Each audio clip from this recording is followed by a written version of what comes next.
Donnie Pangilinan, ikaw talaga. Ay! Kukurutin kita sa... Ay! Biglang nagising si Donnie eh. Oh. Nagising din eh. Ay! Oh! Oo eh. Donnie Pangilinan, Oh. keep it up. Ay! Sabi ng isang actress, among all exes, surprisingly, ito pinaka-dance. Talaga? Because you've got it all. He's got it all. He's got it all. Noon pa battling for lymphoma, si Ricky at alam na ito ng malalapit sa aktor. Maraming nagtaasa ng kilay, ba't ko in-entertain si Lenny? Oo. Ba't mo in-entertain yan? Eh, opposition yan. Hello mga kabi, dito po ang inyong mga lingkod. Ito po si Mama Loy. Ito si Tita Jet. Ano naman po si Papa o si Nodi Diaz. Ano pa nga ba ang lagi nyo inihilit sa amin? Ay! I-check mo na! Dali! May naalala ko. Ano yun? Donnie Pangilinan, ikaw talaga. Ay! Kukurutin kita sa... Ay! Parang lagi ko rin mo. Oo nga. Alam mo, medyo more eh. Ay! Tomorrow, I love ya. Tomorrow, Parang lagi medyo nauuntog kasi nga may bukel. Oo, nakakaloka ka, Donnie Pangilinan. Hindi ko talaga alam kung nananadya ka na paigtingin ng damdamin at yung mag-alimpuyo ng bawat damdamin ng mga miyembro ng LGBTQ ng isang kabaklaan dahil sa iyong ipinamalas na Bicol region. Wow! Yes, sa PBB. Wala ba ng Bicol region? Bicol region, di ba? Meron kang pa-Bicol Express. Ay! Oo!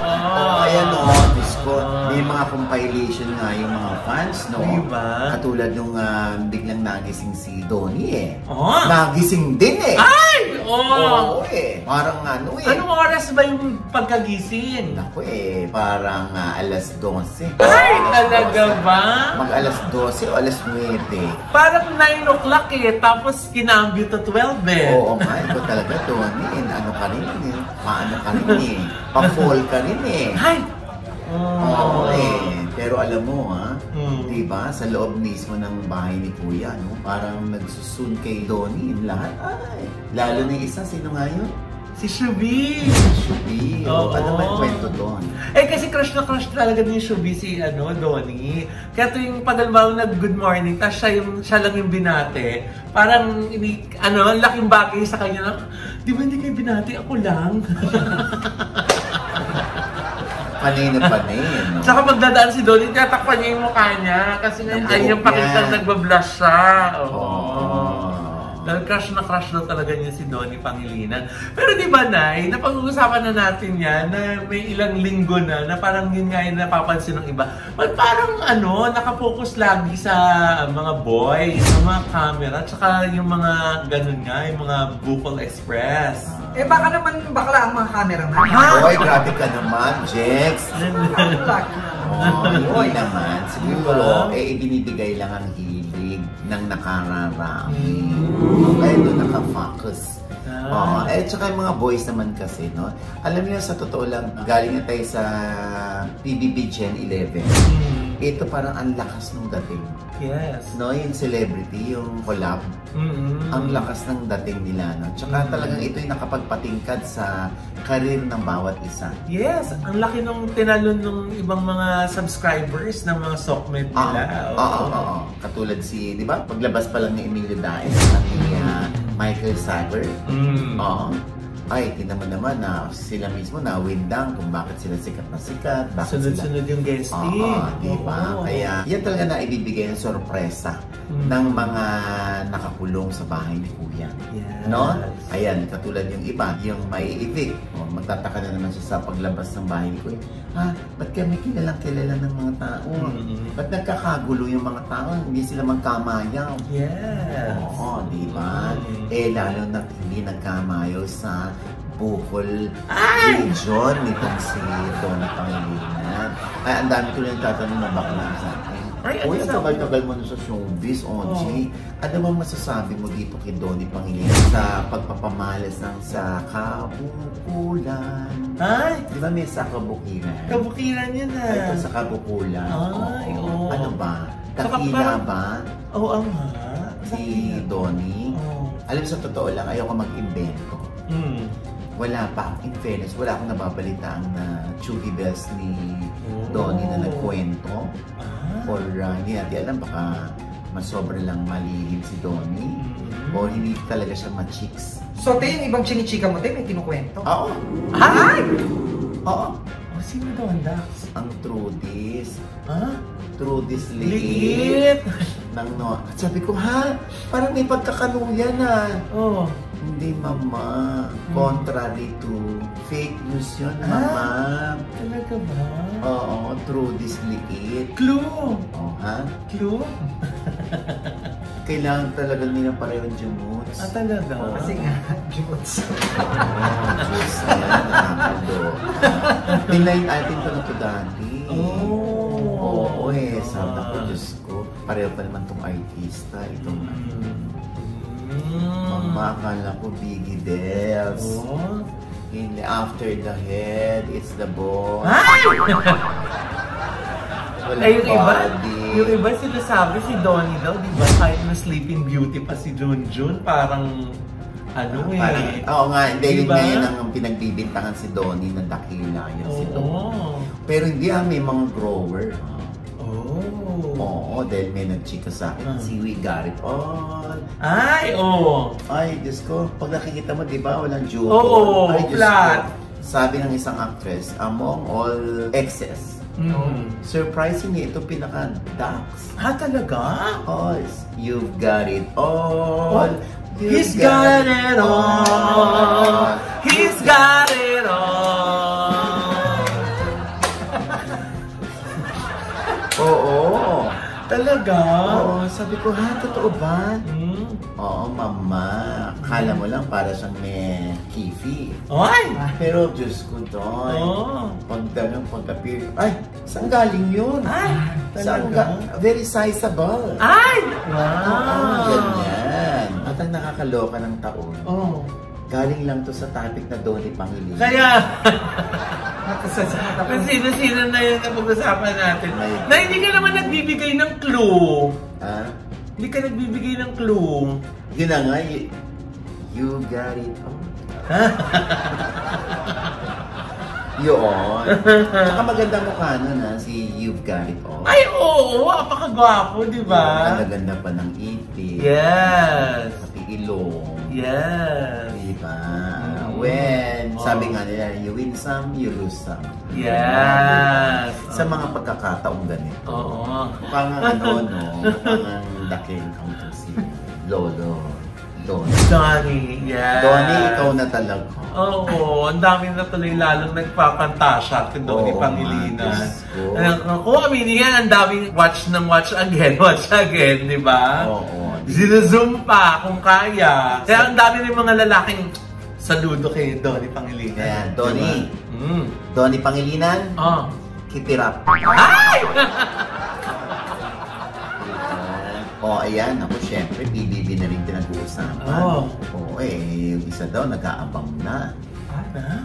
Kaya paglabas ng isa, kasi nag-aabang yung jowa. Nung isang PBB housemate na lalaki. Sino nag-aabang sa kanya? Ay, jowa nga. Teka lang muna, sino ba yung inaabangan na PBB housemate? Babae o lalaki? Lalaki. So yung nag-aabang sa kanya sa labas, yung jowa niyang babae. Ay, hindi! Ay! Lalaki din? Ay!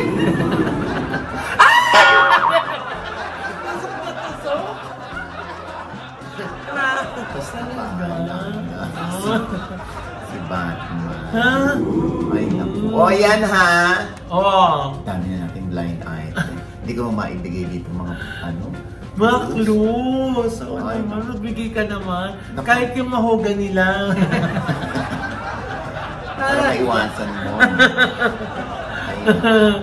Ay, yung isa nga nag-ano ko, mistiso to. Tapos ang kulay ng Noche May, Oh. two-tone daw.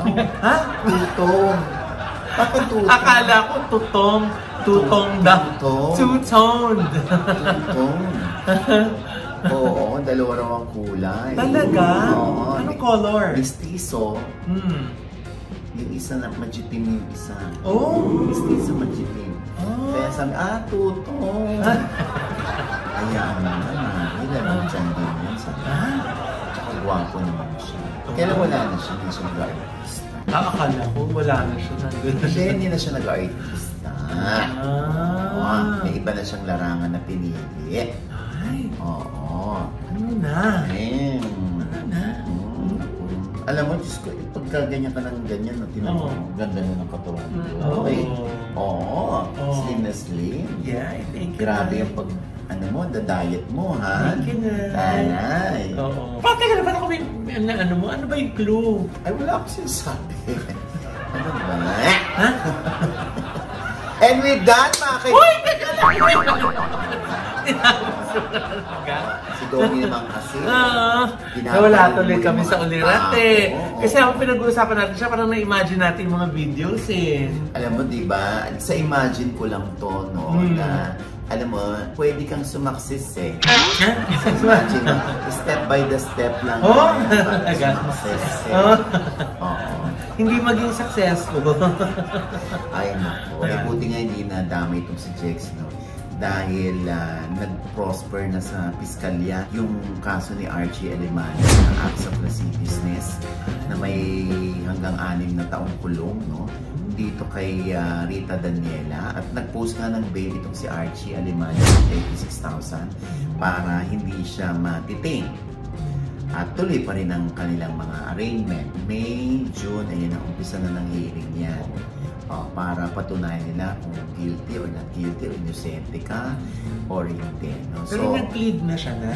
Nag-plead na siya ng not guilty. So, ano to, no?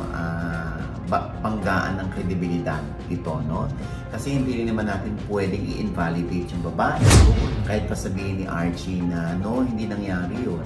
Hindi rin naman natin pwedeng i-invalidate kung ano yung gustong sabihin ni Archie, no? Kamusta ba na yung si Archie? Ay, okay naman siya. Kailan ba kayo magkikita, Loy? Gusto niya mag-road trip daw kayo. Ha? Talaga ba? Hahati din niya ako sa bahay. Hindi naman, syempre, no. Anyway, so, ngayon daw si Archie, ayon sa aking source, ay, syempre, hindi naman niya ikinatutuwa itong naging desisyon ng piskalya o ng prosecutor, no. Ang alam ko din, ay si Archie ay parang nagbenta ng sasakyan. Yes. Nagbenta raw ng sasakyan itong si Archie. Kung hindi ako nagkakamali, 5 ang anak ni Archie na puro panganay. Talaga? Oo. At meron pa nga ako nakausap na mas maganda raw na kausapin ni Archie itong si Rita. Baka pwedeng mag-settle sila amicably. Hindi naman natin alam kung si Rita ay bibigay. Bakit lalaki ba si Rita? Sabi mo kasi bibigay. Gaga, hindi magiging bakla. Ikaw ang bakla, gaga. Doon ka pa bumigay. Isa ka palang si Mila. Ha? Hindi. Ano yung nag-explain ako sa diba? Hindi, yung kung mapapahinuhod ni Archie si Rita. Kasi may mga nakakausap din tayo, nakikinig lang naman kami, hindi naman para paniwalaan namin. Na parang si Rita daw ay nakausap na sa taas ng Sparkle, ng GMA. Iba daw yung deklarasyon doon o statement ni Rita doon sa statement niya, yung kanyang plea sa korte. Kaya, tayo naman nakikinig lang naman. No? Kaya hindi natin alam kung saan ito patungo. Sana ay sa ending pa rin manaig ang hustisya. Kung hindi man at mananaig ang kapatawaran ng puso, ay hindi malayong magpapatawad din si Archie. Lalo na kung meron silang pinagsamahan. Pumanaw na ang batikang aktor at direktor na si Ricky Davao noong Thursday, May 1 sa edad na 63. In-announce ito ng anak na si Ara Davao sa kanyang post. Naroroon lahat daw ang mga anak sa tabi ni Ricky sa huli nitong sandali. Aniyan, nagka-cancer ang kanyang ama. Sa katunayan, noon pa battling for lymphoma si Ricky at alam na ito ng malalapit sa aktor. Si Ricky ay isa sa mga aktor na hindi namin nakita ang sumimangot sa mga showbiz gatherings, bagkus lagi itong may bit-bit ng ngiti. Doon lang siya sa kanyang mga ginagampan ng kontrabida roles, matalim tumingin at mabangis. But in person, ma-PR, palakaibigan at machika si Ricky. Sa tuwing makikita nga namin siya mamaloy, lagi niyang bilin na bahala ka na saan akong si Ara sa kanyang karir ha. Mabait namang bata yan. Si Ricky ay dating asawa ni Jack Lou Blanco at noong April 12 nga ay pumanaw naman ang biyenan ni Ricky na si Miss Pilita Corrales sa edad na 82. Ang aming taus-pusong pakikiramay sa mga naulila ni Direk Ricky Davao.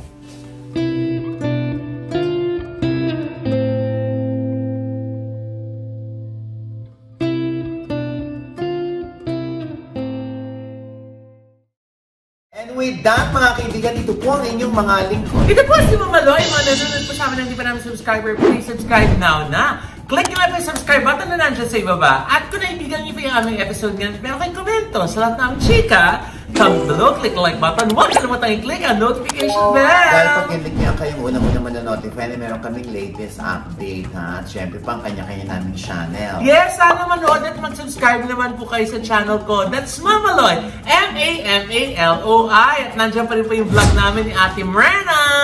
Nung kami po ay nag-food trip sa De Los Santos Street sa may UST. Ang sarap talaga na nakakamiss yung mga pagkain doon. Kaya pala kikita kayo sa kanto ah. Hindi ah. Ayan. Eh, dun sa may kanto ng Christ the King, ando naman yung Gorgeous Smile Dental Clinic, ni Doc Jess Solis, di ba? Tawid lang nun, Nay, kanto uli, ando naman yung Anytime Fitness. Yes. Oh, yes, Jex. At sa Tita Jegs channel, may bago po akong vlog dyan, panoorin nyo. At pasalamatan ko lang tayo ang Iconic Star, ang N-Transition PH, at ang Bright Excel. Thank you po. Ayan, ay, syempre pa, si Chris Aquino pa rin ang ating panayon dyan sa OGDS Inspires. At naku, abangan ninyo ang aming pagsisimula ng bago naming YouTube channel /podcast ni Ina Evans, ang The Issue Is You. Ayan ha, malapit na po yan. Ang ating pagbati naman sa MTRCB, ayan, lala na kay Chairman Lala Soto. Yes, Chairman Lala.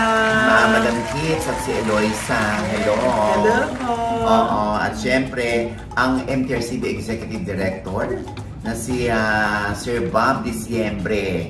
Lagi nanonood sa atin to, tsaka yung kanyang wife na si Marites Castor. At syempre, since wife na rin ang pinag-uusapan natin, yung wife ni Dingdong Flores, si Rachel Flores. Hello po! Ayan, si Dingdong Flores ay dati ko pang kaibigan yan way back sa Magandang Umaga Bayan, Pilipinas, hanggang sa Umagang Kay Ganda. Maraming salamat, Rachel. At syempre pa, ayan ako, abangan niyo sa July 6 dyan sa Japan, sa Nagoya. Wow. Ang film showing ng How to Get Away from My Toxic Family, starring Zanjo Marudo, at produced by yours truly and Creative Den. Ayan, thank you so much sa inyo ha. Nandyan ako sa June 15 sa Filipino Community Event dyan. Ayan, magkita-kita tayo dyan. Magbibenta ako dyan ng ticket. Oh, di ba? Sa Nagoya. Oh. Ayan, syempre. And speaking of How to Get Away from My Toxic Family, sa May 18 naman, nandyan din kami para sa showing naman ng How to Get Away sa Lumiere Music Hall sa Beverly Hills. Yun! Sama ko si Mamalo. Yes! Kita-kita tayo! Thank you so much ha sa North Asia Central kay Maring Rose. Yan! Maring Rose Mamimili tayo niyan? Doon sa ating screening o sa advanced screening nitong How to Get Away. Yan! Ayan, ito napakagandang pelikula nito. Ay, naku, promise. Angkop na angkop sa mga may kaanak na nasa abroad. Yes! At nagtataguyod ng pamilya dito. Yes! Ayan ha. Produced by OGPS and Creative Den. Yes! We'll see you, Oliver Caime, Lani, See you! Rivera, Alvin, at si Beverly Ann, at si Tita Pai Magalona, at Tita Lilian Tolentino. Tita Lilian! See you! Ayan ha. At syempre, ito pa rin po ang inyong lingkod, Papa Osin Oji Diaz, sabi at nagpapaalala sa inyo na sa tuwing gigising po tayo tuwing umaga, huwag na huwag po nang makakalimot, ha? Na magpasalamat sa Panginoon dahil tayo kanyang ginising. Ibig sabihin, may mission pa rin po tayo sa buhay. Sabay-sabing, every gising is a blessing! At ano pa nga pa ang lagi niyong inihilig sa amin? Chika mo na! Ano ba naman yan? Ako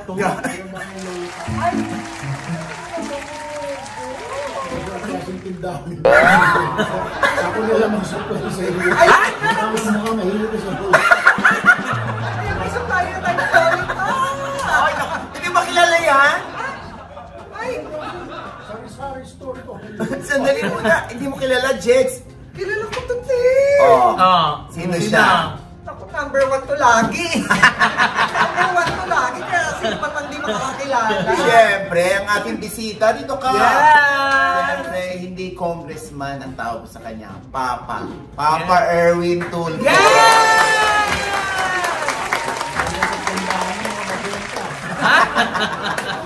Papa Erwin, ako eto na, Diyos ko, alam mo, ano ko pa nire-request to eh. Sobrang kang busy. Nakakaloka. Okay, sa iyong pangangampanya bilang ikaw ay tumatakbong senador number 63 sa balota. Yes. Ano na yung naging dynamics mo? Ano yung everyday, yung routine mo na ginagawa? May tulog ka pa ba? Well, natutulog pa naman, Ods, yung pagdating sa Metro Manila. Ang problema, pag nasa out of town ka pala, napakahirap kasi syempre hanggang gabi, kakaway-kaway ka, paggising mo sa umaga, punta ka ng palengke, meet mo na naman yung mga LGU, yun ang mahirap doon. Kaya pag uwi mo sa Metro Manila, talagang bagsak ako pagdating ko sa Maynila. Pag uwi namin ng 11 ng umaga, matutulog ka na hanggang maghapon hanggang kinabukasan, gigising ka na naman ng chief of staff mo, sabihin, may lakad na naman tayo, para doon naman, pupunta naman tayo sa ibang probinsya. So, parang gano'n lang gano'n. Kaya nga, kanina tinitignan ko, sabi ko, uy, May 1 na pala, 9 days na lang dahil meeting the advance na. Sa May 10. Oo. So, ngayon mo lang ba na-realize na ang laki pala ng Pilipinas? Malaki nga. Kasi iba siya national siya. National siya.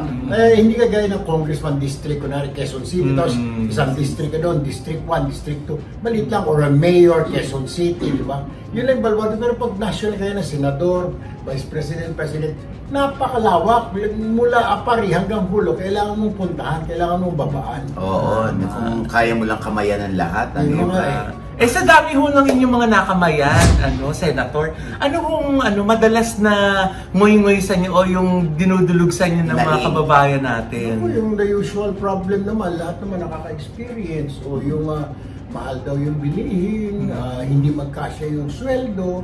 So maraming aayusin, kailangan ayusin ng Senado, ayusin ng Kongreso. At hindi kasi kaya ng Pangulo lang kung siya lang yun, kaya kailangan niya na suporta sa Kongreso magpasa ng mga panukalang batas. Yun ang dapat kailangan. Okay, so tumatakbo kang senador, no? Dahil meron ding tumatakbo senador, wala namang plano, saka na lang daw pag nanalo.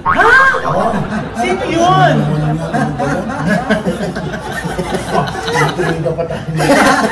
Hindi! Kaya ang tanong ko, ano ang plano o plataforma o yung mga na-envision mo na gagawin mo o isasabatas ng isang Senador Erwin Tulfo? Ito, meron akong chika sa inyo. Alam mo ba yung mga barangay tanod natin? Kasi wala palang sweldo. So umaga, tanod sila, nagpapatrolya sa barangay. So umaga, kolektor sila ng STL o waiting. Totoo talaga yun. Oh my God. Hindi naman lahat. Hindi lahat. Karamihan. Yung mga medyo malalaking lungsod ng mga tanod, talaga? Quezon City, medyo kasi mga chairman dito, ang sweldo 25,000, 30,000. Pero pagdating mo sa mga probinsya, lalo sa mga liblib na lugar, ang sweldo ni chairman 3,000. Na paano yung mapakain ng pamilya na pare-pareho lang naman. Kaya nga, ang plano natin, OG, ang plano ko, magpa-fight tayo sa unang araw na i-standardize ang salary ng mga barangay officials. Kung kunwari, barangay official ka ng Maynila, sweldo mo 25,000, dapat doon sa Quirino, 25 din, doon sa Tawi-Tawi, 25 din. Tapos mga talo, for example, basic nila, 12,000, 12,000 hanggang doon sa Tawi-Tawi. Kasi yung presyo naman ng pagkain, pare-pareho lang naman. Hindi naman nagmumura pag nasa probinsya ka, di ba? Correct. Kailangan mo bigyan ng sahod kasi sila yung frontliner, sila yung unang sumasagupa sa problema ng mga So pag naibigay ba yan, Papa Erwin, hindi na sila mag-STL? Ay, hindi na, siyempre, kaya naman na, meron na silang basic at bawal na yan, magsa-sideline. Kaya, o yan, maganda pala yan, ano, para sa mga local, sa mga barangay officials. Saka minsan kasi hindi natin na-appreciate yung mga barangay tanod kung hindi tayo yung nasa panganib na Ikaw di ba, ba? kunwari may nagbato ng sa bahay mo, sino unang pupunta, maging bang masasalubong, tanod, kapitan. Ang kapitan, binato yung bahay ko. Kapitan, ninakaw yung panty ko. Mga ganun bagay. Sila yung nilalapitan. Tawa kayo ng tawa. Totoo naman yun. Pero si Jex po, Senator, tuwang-tuwa siya nung ninako na yung underwear niya. Kasi bibili na daw siya ng bago. Hindi siya makarelate, hindi siya nagpapaano. Hindi na ako kasi.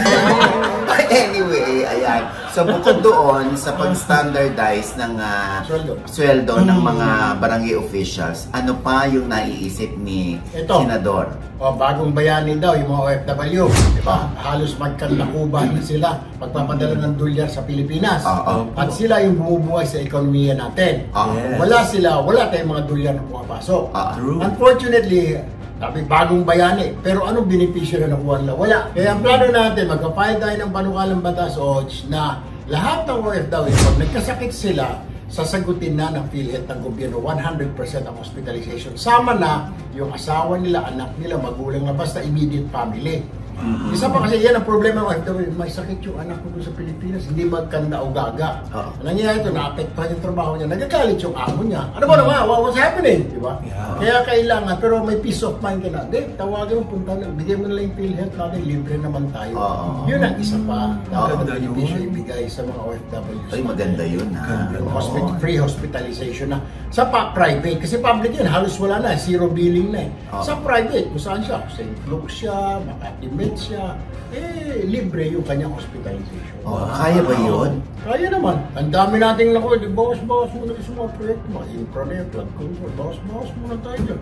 Kasi napapunta lang sa mga bulsa-bulsa. Natin lang sa tayo. Ito camera, ha? Apat lang naman tayo. Alam mo na, pag napagalitan mo, halos siya sasakalin. Kaya apat. Ayan, so dalawa na yan. Pag-standardize ng mga sweldo ng barangay officials, yung mga OFW, pati yung sumunod yung mga health benefits pero kasama kanilang immediate sampu family. yan sa unang araw, na ilalagay kong panukalang batas, ipapahil ko review ng rice tarification law. Yung batas na ito kasi, inalis yung, kaya pansinin mo, nung elementary pa tayo, elementary kayo, may mga NFA rice, di ba? Sabihin ng nanay, okay, bumili ka nga doon. Ang NFA, wala ka naman ginang NFA, inalis ng rice tarification law. Yung batas na yan ay walang kakwenta-kwenta. Pagkatapos, bibili nga yung NFA ng bigas, pero hindi niya maibenta kaagad. Kailangan i-imbak niya muna ng 2 buwan. Medyo pabulutin niya muna ng konti bago ibenta sa mga kababayan natin. Unlike before, pag binili na palay, diretso sa palengke. Dito ngayon sa RTL, wala. Medyo pangit nga na batas, ewan ko ba't pumasaya. Kailangan reviewin niya na amend. Exactly. Dahil walang silbi, walang saysay. Tapos isa pa, yung road rage, away ng away sa kalsada, magkatinginan lang. Magsasambunutan, sisipain na isasakyan.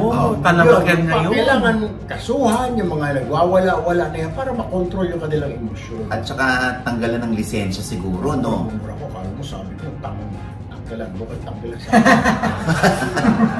Hindi, di ba? Siyempre, natural ano pa karapat, baka susunod, baka patay na para at least nag-iisip agad sila na sandali, hindi ko muna pairalin yung initang ulo ko dahil baka mawala ang lisensya ko.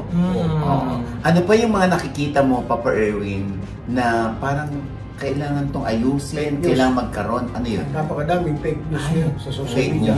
Nabasa ng ganito, uy, ganito pala siya. Uy, si OJ pala, ganito, babaero pala, sang damo ka nito. Spread na ngayon. Yung chismis. Ano ba klase ito? Kunwari, payo ng payo ito, babaero pa nito. Kung wari pa, member ng LGBT ngayon, babaero. nakakuha siya ng maraming babae. Ha? Yun ang kailangan ayusin. Wala tayong batas na gano'n eh. Oh. Kaya kahit sino pwede maging ikaw din. Pwede ka maging biktima. Ikaw din sabihin. Tama po. Maging biktima. Everybody can be a victim of fake news. Kaya kailangan lagyan natin ng batas yan, maparusahan. Pati yung mga nag-share siya, sabi lang, nag-share lang naman ako. Ba't di mo muna chinek kung tama ba yan? May mga pamamaraan naman na para i-check yung mga fake news. Okay, so sa mga hindi nakakaalam, at I'm sure kasi mas naging close kami ni Papa Erwin dahil ilang taon din kami nagsama sa morning show. Yes! Yung Magandang Umaga Bayan, naging Magandang Umaga Pilipinas na Papa Erwin. Ito hindi nila alam ha. Grabe. Ko lang nakita mga mukha na. Kaya, alam mo sa totoo lang, after ng show namin, talagang doon na si Papa Erwin sa kanyang opisina. Walang posisyon niya na isang broadcaster si Papa Erwin na talagang makikita mo sa opisina niya ang haba ng pila. Humihingi ng tulong kung ano-anong mga problema ang naririnig ni Papa Erwin. Kaya tinatanong ko siya, buti nakakaya mo, Papa Erwin, yung mga ganun. Wala, kawawa yung Uchi. Alam mo, nangyari kasi niyan, di ba may Hoy Gising sa ABS? Tapos si Manong Ted, sa Kongreso, nawala, napabayaan yung programa. So namatay na. So umasa sila, pupunta sila sa ABS, naghanap. Ako yung last anchor ng Hoy Gising. So nahanap na dyan si Erwin Tulfo. Kaya mataguan mo yun. Patagaan mo ba kailangan? Ay, sir, namatay yung asawa ko. Pero, ay, sir, nag-50-50, kailangan po ng gamot, ibigay mo. Yung gwardiya nga, sabi ng gwardiya natin, sir, galing na ako dito last week eh. Sabi ko, ano mo kailangan yun? Palibing naman daw. Sabi, natural lang, namatay na, libing. Humingi ng gamot. Siyempre, susunodin mo, palibing. Kailangan pa naman palayasin mo. Hindi kaya kawawa nga. Oo nga. I mean, araw-araw, Papa Erwin, yung, di ba, Mondays through Fridays, andun ka sa opisina mo, saan mo nakahagilap yung mga itinutulong mo sa kanila? Wala ka namang posisyon. Yan, yung mga, syempre, mga kaibigan, pwede mong tawagan, di ba? Pare, baka pwede mong tulungan ito. O Insan, o Kuya Mon, o Kuya Rafi. Nagbibigyan naman unti-unti. Pero kadalasan, mga friends, mga barkada. Magkano ba yan, pare? O, ganito, 5,000 lang. Ang laki naman yan. Di ba, nisusuklihan ka ni Lord pag pumanaw na. Ayaw ka ng pwesto doon. Yan sinasabi. May magbubulong na ka Lord doon. Alam mo ba, meron pa kaming eksena, si Papa Erwin. Merong caller kami, di ba? Parang bibigyan namin ng premyo. Ito hindi alam ni Papa Erwin. Tapos, bata yung nakasagot ng phone. Nanalo ka ng chu-chu-chu. Siyempre, may konti lang kaming papremyo. Tapos, tanong niya, ano ngayon na? Martes kayo na. Ba't hindi ka pumasok? Sabi niya, ay hindi na po ako pumapasok kasi wala po kaming pangbaon, ganyan-ganyan. Libre naman ng public school. Sabi niya, tsaka wala rin po kaming uniform, ganyan-ganyan. Kami? Sino? Ay, yung ate ko po, 2 po kaming walang uniform, wala rin po kaming pangbaon, tsaka hirap din po kami sa buhay. So, syempre, tama nga naman, kahit gaano ka karunong, kung walang laman yung sikmura mo, di ba? Ito si Papa Erwin. Halika! Pumunta ka dito bukas ha, magkita tayo. Eto na, kinabukasan nagpunta yung bata. Pati yung sister niya. May tinawag siya isang tinitira niya. Kasi naman, mali naman talaga yun. Pinapunta niya doon. Pag-aralin mo itong dalawang bata to ha.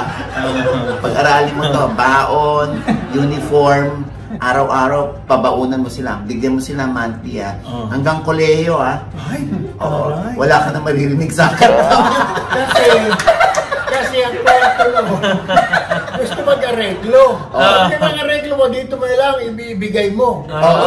Parang binibilang-bilang niya after. Parang lugi ka. Kasi hanggang college. High school pa lang yung sa elementary. Siguro sabi niya, ayoko na lang ng areglo. Kaya yun sabi ni Papa, wala ka na marinig sa akin na tira. Pag-aralin mo ito hanggang koleyo kailangan, balita niyo sa akin pag hindi ginawa sa inyo Nagkala ko, kaibigan niya dyan. Pare, wag mo nang tirahin no, kawawa naman. Sige. Sabi ko, arreglo lang siya. Sabi ko, buti, dumating yung bata, di ba? Sabi ko, alam ko na. Pag-reading ko na. Sabi ko, hindi, pumunta sa office natin. Pumunta sa office ko. Yun na nga. Pag-aralin mo ito. Inilang bilang nyo, parang lugi yan. Sabi niya, ang haba ng pag-araling ko. Sabi ka lang. College pa. Senator, kamusta po? Nakagraduate na po ba? Graduate naman. Graduate na. No, Oo. maraming lumalapit kay Papa Erwin para magpasalamat sa kanya. Hindi niya alam paano ko ba ito natulungan. Pinapaalam sa kanya kung paano siya natulungan ni Erwin. Eh kasi naman ito, hindi naman to talaga nagbibilang. Hindi rin naman to nagtatanda na ito tinulong ko sa'yo, ganyan. Kaya pati yung mga tinulong niya sa akin, hindi niya alam kung ano. Hindi mo alam, niligtas mo ako. Diyos ko, hindi ka humamag siya. Oo, na hindi ko, Diyos ko. Eh, nako, basta mahabang kwento. Ayaw na pa kwento ni Papa Erwin.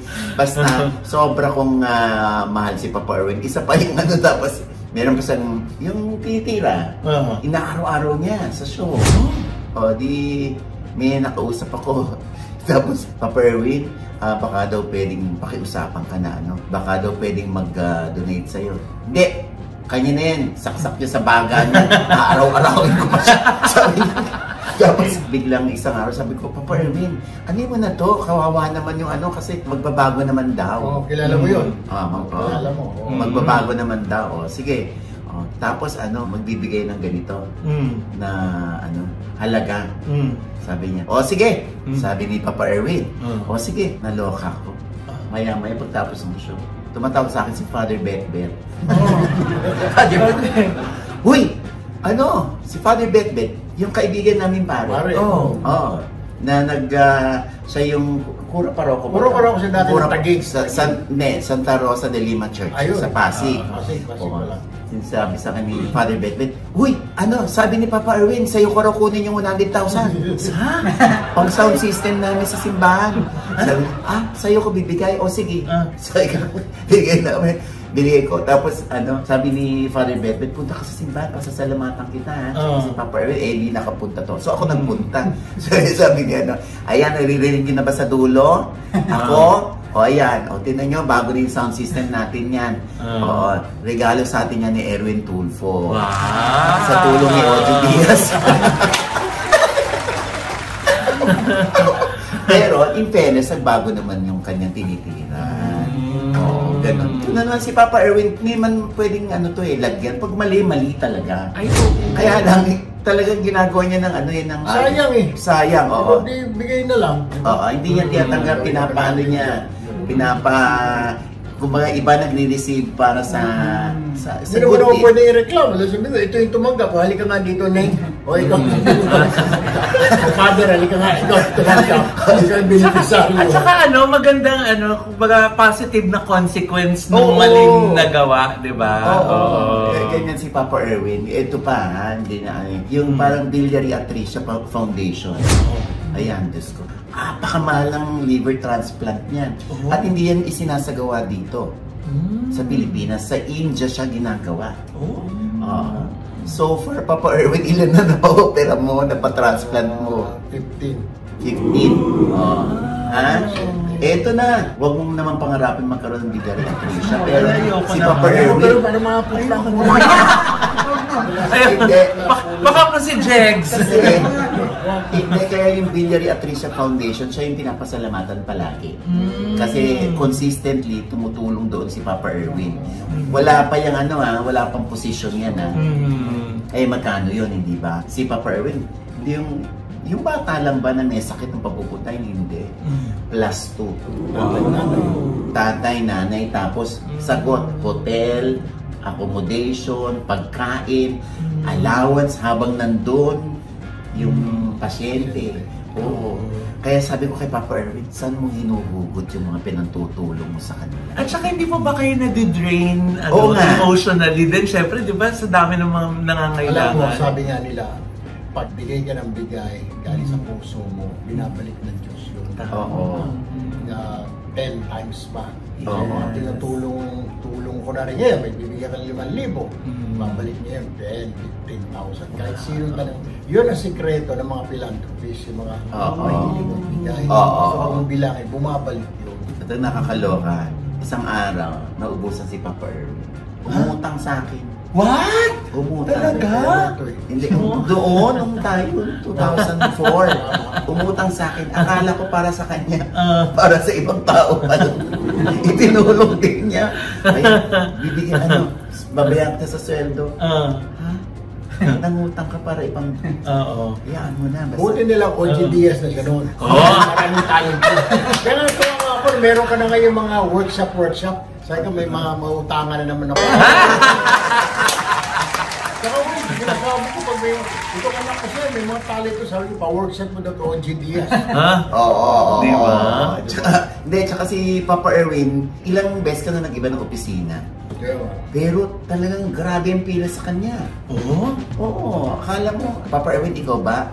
Minsan ba parang nagdududa ka na? Parang umaabuso na yung isang lumalapit sa'yo? Hindi naman. Wala lang talagang malapitan. Ano bang turo ng nanay mo? Huwag mong saktan. Dahil yung nanay ko, hindi naman sinasaktan ng tatay ko. Oo. Di ba? Yung nanay ko, pananakit sa tatay, pinukurot, ginagano, pinapalo yung braso. Pero hindi lumalaban yung tatay ko, hindi gumaganti.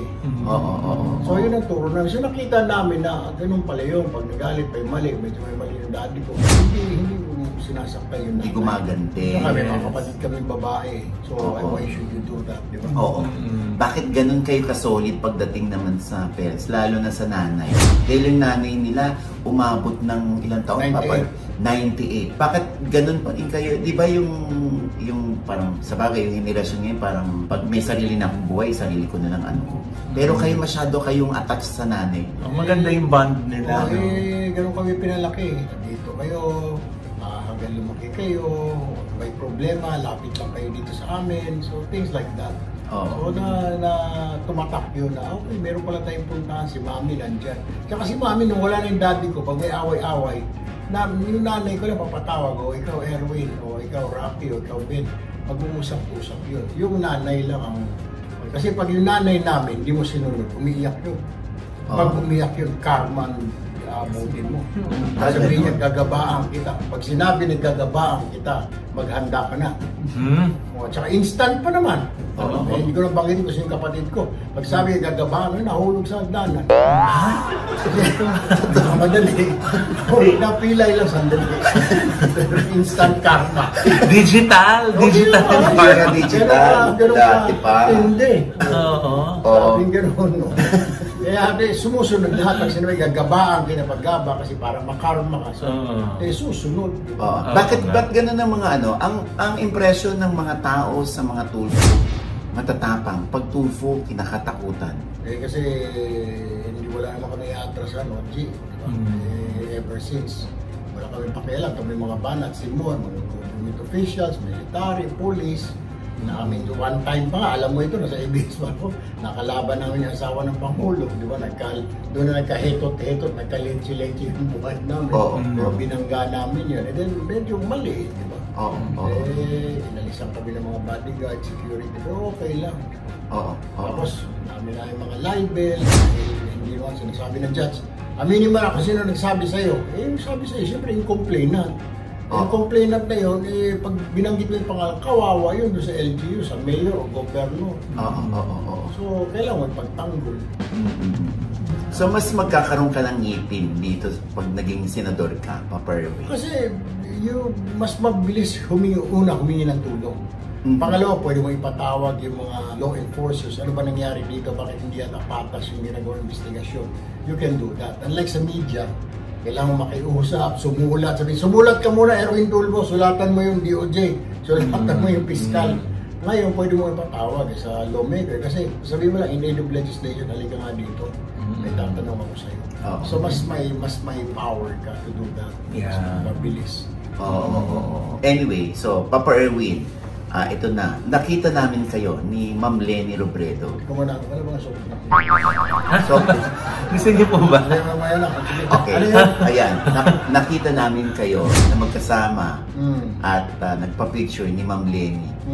Yung pagkikita niyo na yon, ano ba yun? Reconciliation or pagbisita lamang sa kanya? Anong naganap? Alam ko ibig mo sabihin, may mga lumalabas ng mga loko-loko na kasi dati binanatan ko si Manay Leni, sa media pa tayo, na magbay-mali ka, you accept your fault, then you move on, di ba? So, nung lumapit si Manay Lenny sa DSWD secretary ko, di ba, nasa opposition siya, liberal. Eh ako, nakala BBM ako, nakala Sara, magkasama pa silang dalawa.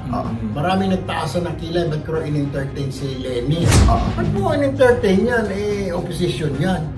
Yes, bakit ko hindi i-entertain? Eh, Pilipino din naman yun. Besides, yung pinunta niyo doon, hinihingi niya ng tulong yung mga kababayan niya sa Bicol, na sinalanta ng bagyo. Alam ka ba naman, hindi sila, wala silang karapatan tumanggap ng ayuda. Diba? Na Bicolano sila, because Bicolano sila, because under sila kay Lenny, hindi na sila, wala silang karapatan.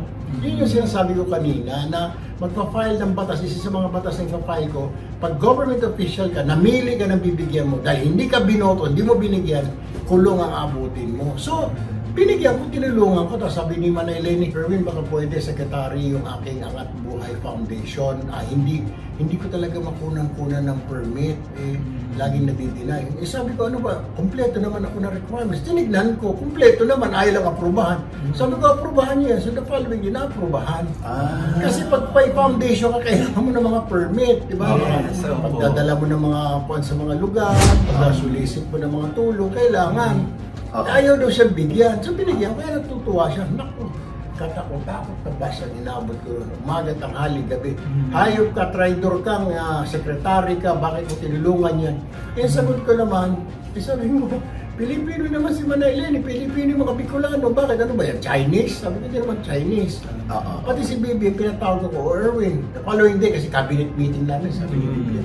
What happened, Erwin? Binabash ka lang, sabi ko, sir, tinulungan ko pa si Bibi Lenny. Sabi niyo, ano ba yun? Sabi ko, kasi bagyo, sir, kailangan padala ng tulong. Tapos yung kanyang foundation, pinapa-accredit niya, in-accredit ko naman. Sabi niya, okay, good. Akala ko magagalit, sabi niya, hindi, tama yan. Sabi niya, yeah, that's good. Sabi niya gano'n. Dapat pa nga, unity tayo, di ba? Sinasabi natin unity. So dapat, we have to help each other. Sabi niya, tama yung ginawa mo. So doon ako bumilib, sabi ko, okay pala ito sa Pangulo. Hindi nagtatanim na sa mga loob. Okay, so ayun naman pala. 10 taon ang nakalipas. Yun na nga yun. Noong nagkita kami nung isang araw, nagpasalamat siya. Dumaan ako kasi ang target ko talaga, hindi naman talaga siya. Pumunta ako ng palengke ng Naga. Pagkatapos may nagsabi lang si Ma'am Lenny po, inimbita kayo for lunch. So pumunta kami. So nag-lunch kami. Tapos sabi niya, Erwin, salamat ulit ha. Baka hindi ako nakapagpasalamat pa ng uwan. Tapos tuloy-tuloy. Nung nasa Congress na ako, may bagyo, may unos, nagbigay din ako ng tulong sa Angat Buhay Foundation. Kaya nga, hindi na ako secretary noon, congressman na ako noon. Yun ang pinasalamatan. Kaya natutuwa ako na nagpapasalamat siya. Ganun naman si Ma'am Lenny. Grateful naman. Grateful naman si Ma'am Kaya Lenny. tapos ngayon, naglalabasan. Rider ka, wala ka, binanata mo si Lenny. Siyempre, wala mo siya. That was 10 years ago. Di ba, wala na bang pagkakataon mo? Bago pa rin siya. Daldal ka na si Daldal. Hanggang kamatayan mo, galit ka sa tao. At saka, paano naman yung kaluluwa mo, susunugin ka rin mo sa termo. Oo nga, tama naman. At saka, yan, dyan natin makikita na ang politics para rin showbiz, di ba? Yung sinasabi na natin na no permanent friends but no permanent enemies din, di ba? Kaya sa showbiz, nagsasambunutan, di ba? Hindi, dito naman talagang tarayan lang. Wala namang umaabot sa gano'n. Ayan. So, ayan, malinaw na yan. Lalo na sa mga supporters ni Ma'am Lenny. Ayun pala, nalinaw na. Hindi, nagpasalamat lang siya. Ako na matutuwa naman. Doon pala sa DSWD, pinakita ko na I was sorry, kaya I'm helping her out. Kasi kung galit pa rin ako doon, hindi ko niya tinulungan, di ba? Kasi yun ang problema natin minsan sa government officials. Pag may ayuda, titignan mo, binoto ba ako niyan? Sasabihin ng mga NGO, ni Governor, ni Mayor, binoto mo tayo, sabihin ka pinag, hindi ka binoto niyan, boss. Wala, dito muna tayo sa kabila. Ito yung bumoto. Ito sir, ito mga bumoto sa iyo ito. Kawawa naman. Like that, Bicol. Porkit ba, Bicolano sila because kababayan sila ni Lenny, hindi mo natutulungan? Come on. Di ba mga Pilipino din naman yun? Kaya dapat, pag umigay ka ng tulong, lalo sa DSWD ka, dapat wala kang kulay ni tinitignan. Walang political color. Lahat tayo kulay brown lang. Ganda nun, kulay brown. Kaya medyo maputi. So hindi niyo po yan tutulungan ha? Wag naman po. Tulungan natin.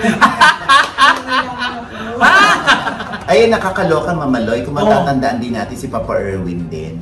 Yung isa sa major sponsor ng ating mga quarterly Kasuso Foundation Christmas party. Dahil every quarter kami nagsa-celebrate ng Christmas party with the breast cancer patients namin. So dahil hindi natin alam kung December ang aabangan nila. Siyempre, iba talagang hindi makakaabot doon, di ba? At pero lagi natin siya nahihingan, kahit na hindi ka naman niya tinitira, di ba? Si Papa Erwin, ako, lagi nakasuporta. Maraming salamat, Papa Erwin. Yes! Si Papa Erwin. Ay, sa lahat ng mga tumulong po before, kahit noon pa yung kinikwento ni Oji, salamat po. You save a child, na kapag paaral po kayo, peace po tayo, peace. Yeah. Ay, Papa Erwin, narinig ka na nila. Ano ang mensahe mo sa sambayan ng Pilipino? Well, ang masasabi ko lamang po, sa Mayo 12, I will put myself sa inyong desisyon. If you want another tool for in the Senate. Pero pangako ko po na hindi ko masasayang ang inyong boto. Hindi ko sasabihin, promise, na sayang ang boto ko niya kay Tulfo, no? I promise you. Sasabihin nyo, tama pala itong binoto ko. Yung sinasabi mo kanina, sino bulong mo lang sa amin, sabi mo na hindi pa alam kung gagawin.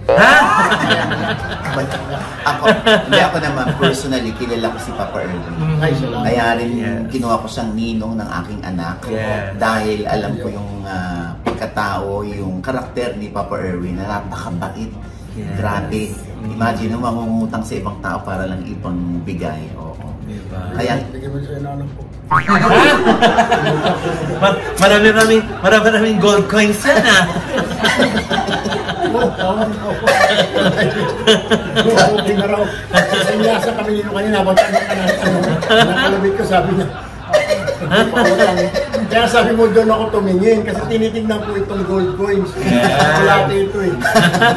Kaya paborito yung inaanak. Ay, inaanak! Marami akong utang. Mahala na si daddy mo. Kailangan. Diyos ko, yung mabalitaan lang namin, maramdaman lang namin na si Papa Erwin ay consistently mula noon siya ay naging reporter, broadcaster, ay tumutulong na hanggang ngayon ginagawa pa rin niya yan. Hechos. Yes. Promise po, ako na pong magtataas ang kamay niya. Kung pwede ko itaas ang kamay niya ngayon, Diyos ko.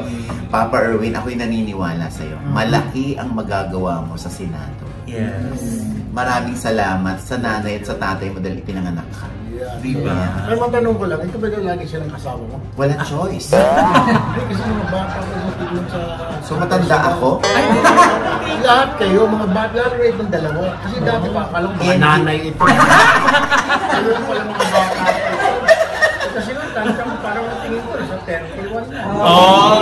Ito parang sa 35. Hindi ko alam ko baka kasi idaran tayo. Nasa 5-0 na tayo. Parang 40 lang. Pero tingin ka ng tingin kay Jex, parang gusto mo siyang tirahin. Hindi. Sa dyaryo. Hindi na siya nagsasalata. Nagkakulong din ako. Hanggang ngayon mo ba? Senator Papa Erwin, maraming salamat. Maraming salamat, Oji. Salamat dito sa mga assistant mo, sa tindahan mo. Ayan, ako. Papa Erwin, maraming salamat. Yan po ang ating Senador number 63 sa Balota, Senador Erwin Tulfo. At sigurado sa susunod natin magkikita, legit Senador Erwin Tulfo na tawag natin. Claim na natin yan. Diba, 1 or 2 ka lang sa survey. Diba? At ano pa nga ba ang lagi mong inihilig sa amin? Hindi ka mo na! Dali! Matigas talaga! Pwede pa ba, Papa Erwin? Ano ka na ba ng ano? Eh, marami nagkaka-crush na bakla dito. Ay, oo naman! Kadalasan kapag nakikita si Papa Erwin, ay naku, nakakaloka. Papa Erwin, no?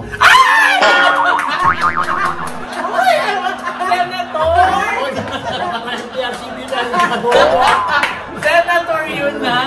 At least, ang dami ng senador dito, ginanong ka. Ang dami ng guest dito, ginanong ka. Pampaswerte daw yun.